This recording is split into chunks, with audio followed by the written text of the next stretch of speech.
Hi guys, Cooking with Dad here. Today we're going to make the classic hot dog flour buns.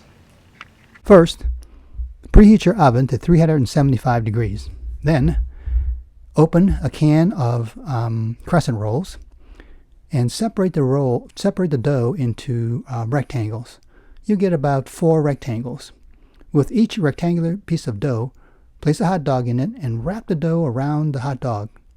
And this doesn't have to be really pretty.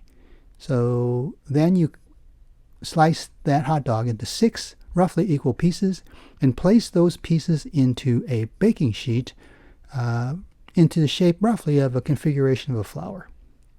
And you do that with the remaining pieces of dough and the hot dogs. So it's pretty straightforward, and you bake that at 375 degrees for 15 to 18 minutes.